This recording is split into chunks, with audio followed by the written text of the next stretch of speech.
Okay,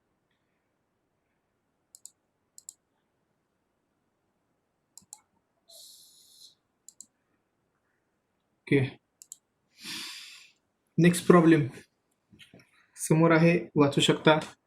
an open box is to be cut out. Open box आहे, to be cut out of piece of square card chord of side 18 centimeter by cutting off equal squares from the corners and turning up the sides.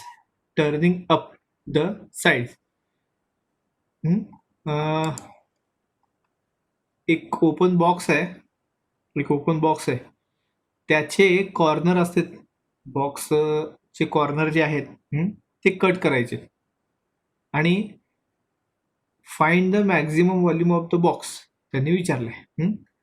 Diagram शिवाय हे कळणार नाहीये, एक एक एक एक आपण बघूयात. The side of each of the small square म्हणलंय ना. स्क्वेअर म्हणजे काय, सगळे बाजू समान. बॉक्सचे वरचा सरफेस आणि खालचा सरफेसचे बाजू समान स्क्वेअर आहे ते. म्हणजे आता इथं बॉक्स काढता येईल का नाही अंदाज नाहीये मला, तरी मी ट्राय करतो.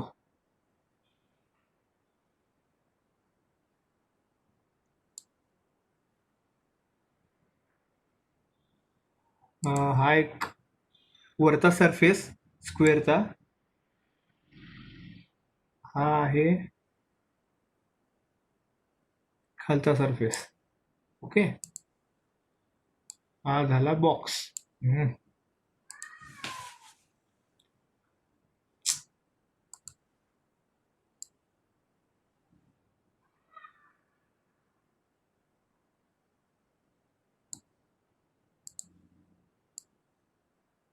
कॉर्नर अटॅच केले, असा बॉक्स होईल. ठीक आहे, अशा टाईपमध्ये बॉक्स झालाय असं कन्सिडर करा. आता यांचे आपल्याला कॉर्नर कट करायचे. कॉर्नर कसे कट करणार, इकडनं पलीकडचा एवढा भाग आणि समोरचा एवढा भाग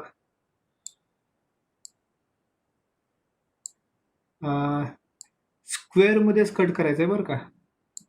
कळतंय का? म्हणजे हे बघा, इथे दाखवतो, इथून एवढा, इथं जेवढा कट केला तेवढाच इथं पण कट केला आणि स्क्वेअर असल्यामुळे वरचा पार्ट देखील तेवढाच कट होईल. हा कॉर्नर प्रत्येकाचा एवढा पार्ट कट केला. कळालं का तुम्हाला मी काय कट केलं ते? कट केलेला देखील वरचा पार्ट असा स्क्वेअर सारखा येईल, खालचा पार्ट देखील असा येईल, असं कट केल्यासारखं येईल. कळालं? थोडा विचित्र आलाय, पण तुम्हाला अंदाज आला असेल कसं आहे ते. ठीक आहे, let the side of each of the small squares cut be x centimetre. म्हणजे आपण जे स्मॉल स्क्वेअर हे दिसतंय का, स्मॉल स्क्वेअर कोपऱ्यातलं, हे जे कट केलंय त्याची प्रत्येकाची साईड किती आहे, एक्स आहे. प्रत्येकाची साईड किती आहे, एक्स आहे. म्हणजे हा जो पार्ट आहे तो आहे एक्स, तसाच इकडचा हा देखील पार्ट काय असणार, एक्स असणार आहे. हा देखील पार्ट काय असणार आहे, x. Each side of small square म्हणले ना, प्रत्येक स्मॉल स्क्वेअरची साईड किती असणार आहे, कट केलेल्या एक्स. ठीक आहे, so that each side of the box to be 18 - 2x. 18 - 2x का आलं, कारण पूर्ण बॉक्सचं साईड किती आहे, 18 आहे. पूर्ण बॉक्सच्या प्रत्येक साईडचं साईड 18 सेंटीमीटर म्हणलंय ना. म्हणजे आता बघा, हे जे कम्प्लीट आहे ते 18 आहे. हा 18 आहे, हा मागचा पण 18च आहे, आणि हा देखील काय 18च आहे. ठीक आहे, मग हा जो कम्प्लीट 18 आहे त्यातला इथला एक्स पार्ट कट केला आणि इथला एक्स पार्ट कट केला, म्हणजे हा जो मधला राहतो 18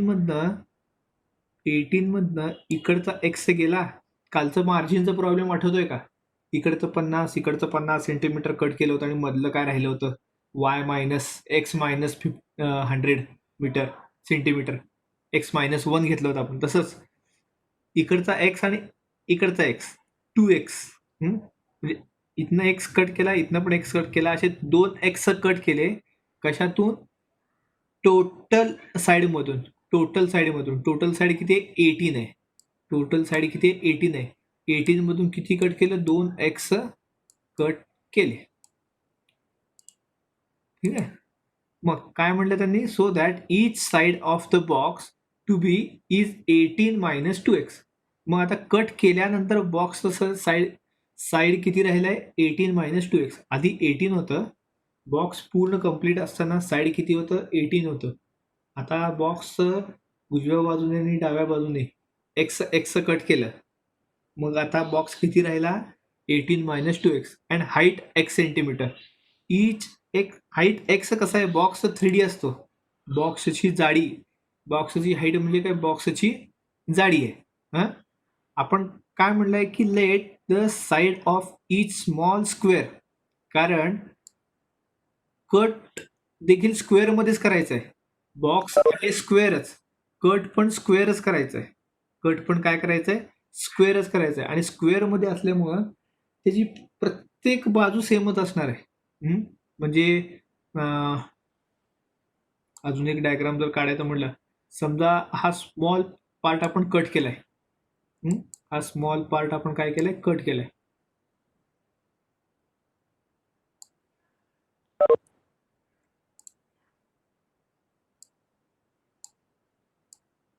असे 4 पार्ट, असे 4 कोपऱ्यात ना असे 4 पार्ट कट केलेत आपण. 4 पार्ट काय केलेत आपण? कट केले. आता हे देखील स्क्वेअरच आहे, हे देखील स्क्वेअरच असले. स्क्वेअर असल्यामुळं ही साईड पण एक्स असेल, ही साईड देखील काय असेल? एक्स असेल. आणि हे जे ब्लॅक लाईन दिसतेत का, ती त्याची जाडी किंवा ती त्याची हाईट, ती देखील काय असेल? एक्सच असेल. ती देखील काय असेल? एक्स असेल. एक्स का असणार आहे? कारण आपण कट केलंय, स्क्वेअर मध्ये कट केलंय. स्क्वेअर मध्ये आपण कट केलाय म्हणून हाईट, लेंथ, ब्रेथ सेमच असते स्क्वेअर मध्ये. एक्स. ओके. अँड हाईट काय आहे? एक्स आहे. आता खाली डायग्राम दिली आहे, पण हे 2 डायमेन्शनल आहे. 2 डायमेन्शनल डायग्राम आहे. इथं आपल्याला हाईट कळून येणार नाही, इथं आपल्याला लेंथ आणि ब्रेडच कळेल. बॉक्स असतो 3 डायमेन्शनल, बॉक्स म्हणलाय, आणि व्हॉल्यूम ऑफ द बॉक्स विचारलं, मॅक्झिमम व्हॉल्यूम म्हणजे तुम्हाला फंक्शन पण मिळालं. जे काही मॅक्झिमम मिनिमम असतं ते काय असतं? फंक्शन असतं. मग तुम्हाला फंक्शन आहे volume of the box. Volume म्हणजे 3D, पण डायग्राम तर 2D मध्ये आहे, त्यामुळं इथं काढायचा प्रयत्न केलं होतं. ठीक आहे. तर काय काय बघितलं आपण? बॉक्स कट करण्याआधी बॉक्सची प्रत्येक साईड 18 होती, 18 सेंटीमीटर होती. बॉक्स कट केल्यानंतर, बॉक्स स्क्वेअर मध्ये कट केल्यानंतर, बॉक्स कशामध्ये कट केलाय? स्क्वेअर मध्ये कट केलाय. स्क्वेअर मध्ये कट केल्यानंतर त्या कट केलेल्याची प्रत्येक साईड किती आहे? एक्स आहे. प्रत्येक साईड किती आहे? एक्स आहे. त्यामुळं कट केल्यानंतर बॉक्सची प्रत्येक साईड 18 मायनस 2x झाली. 18 मायनस 2x. आणि हाईट किती झाली? एक्स झाली. हाईट किती झाली? एक्स, कट केलेल्या पार्टची. मग आता पुढं, let V be the volume of the box. मग बॉक्सचा फॉर्म्युला हा, सॉरी व्हॉल्यूमचा, व्हॉल्यूम ऑफ द क्यूब किंवा क्युबॉइड आपण म्हणतो. त्याचं काय असतं formula? Area of the base into height.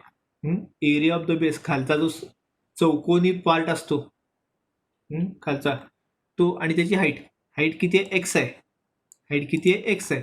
मग एरिया किती असणार आहे? डायग्राम मी उगाच खोडली असं वाटायला लागलंय, परत एकदा ती आता डायग्राम काढायला लागेल मला. हा जो खालचा बेस आपण काढला होता त्याचा एरिया किती असणार आहे, ते स्क्वेअर आहे म्हटलं होतं ना, तो स्क्वेअर आहे म्हटलं होतं, म्हणजे हा पण 18, फक्त यांची हाईट एक्स आहे, फक्त यांची हाईट किती आहे, एक्स आहे, हाईट फक्त एक्स आहे. मग वरचा देखील जो पार्ट आहे तो देखील किती असणार आहे, 18च असणार आहे. वरचा देखील पार्ट किती असणार आहे, 18च असणार आहे. हे जे निळ्या अक्षरात काढलंय त्याची देखील प्रत्येकाची साईड किती असणार आहे, 18च असेल. प्रत्येकाची साईड किती असणार आहे, 18च असेल. आणि स्क्वेअर आहे, स्क्वेअर म्हणजे काय हे असं. आणि स्क्वेअरचा एरिया किती असतो, स्क्वेअरचा एरियाचा फॉर्म्युला आहे साईडचा स्क्वेअर. साईडचा square, area of the square is equal to side square. Square square मध्ये कन्फ्युज होऊ नका. स्क्वेअर म्हणजे काय, चारीही बाजू समान, चारीही बाजू समान. आणि त्याचं क्षेत्रफळ म्हणजे काय, बाजूचा वर्ग, बाजूंचा वर्ग. ठीक आहे. मग आता कट केलेला, आता हा पार्ट कट केलाय, कुठला पार्ट कट केलाय, हा इथून असा, इथून असा हा पार्ट कट केलाय, एवढा पार्ट कट केलाय. इकडे पण तसाच कट केलाय, इकडे पण कट केलेला आहे. हा पार्ट कट केलाय, एक्स एवढा पार्ट कट केलाय समजा. मग किती आलं कट केलेलं पार्ट, 18 - 2x. म्हणजे कट केलेल्या बॉक्सची साईड किती आहे, 18 - 2x. मग एरिया किती असणार बेसचा, 18 - 2x चा स्क्वेअर, बाजूचा वर्ग म्हणलं होतं ना मगाशी. व्हॉल्यूमचा फॉर्म्युला काय होता, area of the base, area of the base, area of the base किती आहे, area of the base square आहे. स्क्वेअरचा फॉर्म्युला बाजूचा वर्ग 18 - 2x चा वर्ग इंटू हाईट, हाईट किती आहे एक्स, हाईट किती आहे एक्स. हा झाला तुमचा function. v is equal to 18 - 2x bracket square into x. मग आता ते सिम्प्लिफाय केलं, डेरिव्हेटिव्ह काढा, dv अपॉन dx, तुमचा एवढा आला. हां, मग आता मॅक्झिमम आहे, मग इज इक्वल टू 0 घ्या for maximum value, dv upon dx is equal to 0. म्हणजे हा देखील इज इक्वल टू काय झालाय, 0 झालाय. मग आता हा क्वाड्रेटिक इक्वेशन आहे, सॉल्व करा. आता क्वाड्रेटिक इक्वेशन आहे म्हणजे 2 व्हॅल्यू आले पाहिजे. बघा 2 व्हॅल्यू आले कुठले, x equal to 3, x equal to 9. But x not equal to 9 म्हणलंय, देअरफॉर x इक्वल टू 3. आता क्वेश्चन असं आहे की x नॉट इक्वल टू 9 काय, ते तुम्ही फाइंड करायचं आहे आणि इझी आहे. सांगूनच टाकतो, x इज इक्वल टू 3 ला मॅक्झिमम येतो आणि x इज इक्वल टू 9 ला मिनिमम येतो. आपल्याला पाहिजे काय, मॅक्झिमम पाहिजे. सो आपण x इज इक्वल टू 9 घेतलेलं नाहीये, x इज इक्वल टू 3 घ्यायचं, कारण त्याला तो मॅक्झिमम येतो. आता कन्फर्म करा नक्की x इज इक्वल टू 3 लाच मॅक्झिमम येतो का, x इक्वल टू 3 लाच मॅक्झिमम येतो का. कसं कन्फर्म करणार, डबल डेरिव्हेटिव्ह काढा. डबल डेरिव्हेटिव्ह काढलं, आता इथं एकदा 3 सबस्टिट्यूट करा. ऑलरेडी त्यांनी 3 सबस्टिट्यूट केलेलं आहे. मायनसमध्ये व्हॅल्यू आली, व्हॅल्यू मायनसमध्ये आली म्हणजे लेस दॅन 0 झालं. लेस दॅन 0 म्हणजे मॅक्झिमम. 9 जर सबस्टिट्यूट केलात तर ग्रेटर दॅन 0 येतं. ग्रेटर दॅन 0 म्हणजे मिनिमम, आणि आपल्याला सध्या मिनिमम नको आहे म्हणूनच x नॉट इक्वल टू 9 घेतलंय. आपल्याला x इक्वल टू 9 ची गरज नाही आहे मॅक्झिमम असल्यामुळे. ठीक आहे, म्हणजे x इज इक्वल टू 3 असताना बॉक्सचा एरिया काय असतो, मॅक्झिमम असतो. तो किती असतो काढायचा आहे. Volume of the box is maximum when x is equal to 3. Therefore maximum volume of the box, हे बघा व्हॉल्यूमच्या फॉर्म्युल्यामध्ये सबस्टिट्यूट केलं, इथे सबस्टिट्यूट करा, किंवा इथे देखील केलं तरी चालतंय, कुठेही करा. हां, x is equal to 3 into 2 6, खाली 6च होतं बघा, 18 - 6. तर बघा 18 - 6 ब्रॅकेट स्क्वेअर इंटू एक्स म्हणजे 3. तर मॅक्झिमम व्हॉल्यूम किती आहे? 432 cc. 432 cc. ठीक आहे. प्रॉब्लेम कळाला का?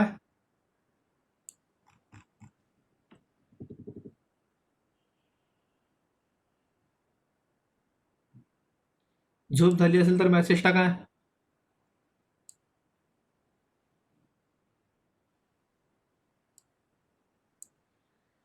हा तर प्रॉब्लेम फारच इझी आहे.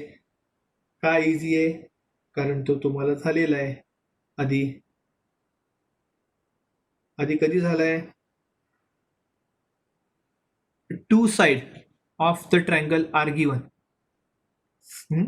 ट्रायंगल झालाय तुम्हाला, याचा अर्थ म्हणजे काय म्हणते, ट्रायंगल आलाय याचा अर्थ ट्रायंगल भरपूर तुम्हाला आता पण भरपूर प्रॉब्लेम झाले ट्रायंगलचे, बरोबर. मग two side of the triangle are given, find the angle between them such that area of triangle is maximum. एरिया ऑफ ट्रायंगल इज मॅक्झिमम फंक्शन आला. फंक्शन काय? Area of the triangle. Area of the ट्रायंगलचा फॉर्म्युला सांगू शकता का कोणीतरी?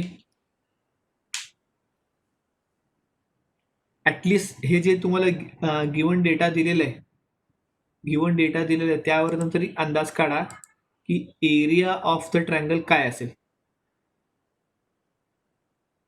याच्यावरून तरी दोन साइड तुम्हाला दिलेत ए बी आणि ए सी, आणि त्यांच्या मधला अँगल म्हणजे ए बी म्हणजे सी दिलंय, ए सी म्हणजे बी दिलंय. बर, 1/2 BC फक्त चुकलं. एरिया ऑफ ट्रायंगल आपण 1/2 BC A 1/2 BC sin A. हा 1 आपल्याला झालंय का ते? म्हणजे तुम्हाला सिलेबसला होतं का कट केलंय? 1/2 BC साइन ए कट केलंय, पण मी घेतलाय दिसतंय बहुतेक. असं झालंय. तर बघा, दोन साइड दिलेले आहेत सी आणि बी, आणि त्यांच्या मधला अँगल म्हणजे काय आहे? ए. त्यांच्या मधला अँगल काय? ए. मग area of triangle delta is equal to 1/2 BC sine A. Area of triangle. आता प्रश्न काय नीट बघा, कारण त्याच्यावरनं डेरिव्हेटिव्ह कसं काढतोय ते महत्वाचं आहे. प्रश्न काय आहे? Find the angle between them. म्हणजे तुम्हाला अँगल काढायचं म्हणजे तुम्हाला ए काढायचं आहे. तुम्हाला काय काढायचं? हा ए काढायचा आहे, जेणेकरून ट्रायंगलचा एरिया मॅक्झिमम असेल. म्हणजे अँगल केवढा आहे त्याच्यावर ट्रायंगलचा एरिया मॅक्झिमम आहे, मिनिमम आहे का किती आहे ते ठरणार आहे. म्हणजे एरिया ऑफ ट्रायंगल कुणावर डिपेंड आहे? अँगलवर डिपेंड आहे.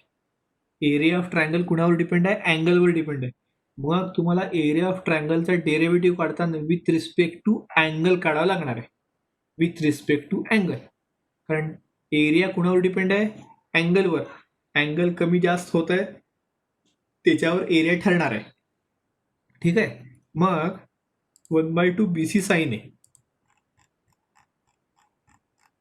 हा फॉर्म्युला आहे. 1/2 BC साइन ए म्हणजे इन शॉर्ट आपल्या नेहमीच्या भाषेत म्हटलं तर हा वाय झाला आणि हा एक्स झाला. हा डिपेंडंट, हा इंडिपेंडंट. डिपेंडंट आणि इंडिपेंडंट काढा डेरिव्हेटिव्ह. आता साईड आहेत, हे बी आणि सी काय आहेत? साईड आहेत. साईड कॉन्स्टंट असते, कॉन्स्टंट व्हॅल्यू असते. 1/2 तर कॉन्स्टंटच आहे, म्हणजे 1/2 BC कॉन्स्टंट आहे, तो आहे तसा राहिला. साइन एचा डेरिव्हेटिव्ह कॉस ए. साइन एचा derivative cos A. D delta upon D A is equal to BC upon two cos A. मग मॅक्झिमम विचारलंय म्हणजे D delta upon D A is equal to काय असतो? 0 असतो. First derivative is equal to 0 असतो, हे कायम लक्षात ठेवा. मॅक्झिमम मिनिमम मध्ये first derivative is equal to 0च असतो कायम. ठीक आहे. मग हे 0 घेतलं म्हणजे हे सगळं इकडे पाठवा. कोण? अरे देवा, BC अपॉन 2 हे सगळं गेला इकडे. 0 झाला म्हणजे cos A is equal to 0. Cos A is equal to 0. मग ए किती झाला? ए किती झाला? Angle A is equal to π/2. Angle A is equal to काय झाला? π/2. म्हणजे π/2 अँगलला एरिया ऑफ ट्रायंगल काय असतो? मॅक्झिमम असतो. एरिया ऑफ ट्रायंगल काय असतो? मॅक्झिमम असतो. चेक करूया. For maximum area D delta upon D A is equal to 0. A equal to π/2. आता कन्फर्म केलं की हे मॅक्झिममच आहे का नाही. मॅक्झिमम कधी असेल? निगेटिव्ह असल्यावर. म्हणजे आता परत डेरिव्हेटिव्ह बी सी अपॉन 2 एक कॉन्स्टंट आहे तसं राहिला. कॉस एचा डेरिव्हेटिव्ह मायनस साईन ए. बघा मायनस आला म्हणजे लेस दॅन 0 झालं. म्हणजे हा काय झाला? Less than 0. Less than angle अजून फिक्स हे केलेलं नाही आहे. किंवा तुम्ही जरी सबस्टिट्यूट केलं A equal to π/2. A equal to π/2 जर सबस्टिट्यूट करा. साईन π/2 किती असतो? 1. तो 1 हा पॉझिटिव्ह आहे. बी सी अपॉन 2 पॉझिटिव्ह आहे कारण बी आणि सी साईड आहेत. बी आणि सी काय साईड आहेत. साईड कधी निगेटिव्ह नसतं. त्यामुळे हे बी सी पॉझिटिव्ह झाला. 2 पॉझिटिव्ह आहे. 1 पण पॉझिटिव्ह आहे. मग या सगळ्या पॉझिटिव्हचा बाहेर निगेटिव्ह आहे. म्हणजे होल नंबर काय झाला? निगेटिव्ह झाला. निगेटिव्ह म्हणजे लेस दॅन 0. म्हणजे हे मॅक्झिमम आहे, कन्फर्म आहे. हे नेहमी करायचं. का करायचं? ह्याच्या आधीच्या प्रॉब्लेमला आपण बघितलं होतं. एक्स इक्वल टू 9 आणि एक्स इक्वल टू 3 व्हॅल्यू आली त्यावेळेस. सारखं तुम्हाला ते करावं लागणार आहे. म्हणजे कन्फर्म काय झालंय की ए इक्वल टू π/2 ला काय आहे? मॅक्झिमम आहे. ए इक्वल टू π/2 ला ते काय आहे? मॅक्झिमम.